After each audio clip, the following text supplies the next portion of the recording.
احفظ باكستان وأهلها من كل شر وعدوان. اللهم انصرهم على من ظلمهم واجمع كلمتهم على الحق. اللهم ارفع عنهم البلاء وارزقهم الأمن والسلام.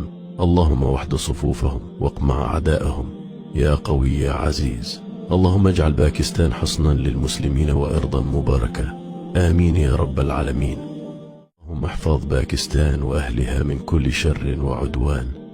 اللهم انصرهم على من ظلمهم واجمع كلمتهم على الحق. اللهم ارفع عنهم البلاء وارزقهم الأمن والسلام. اللهم وحد صفوفهم واقمع أعداءهم يا قوي يا عزيز. اللهم اجعل باكستان حصنا للمسلمين وأرضا مباركة، آمين يا رب العالمين. اللهم احفظ باكستان وأهلها من كل شر وعدوان. اللهم انصرهم على من ظلمهم واجمع كلمتهم على الحق.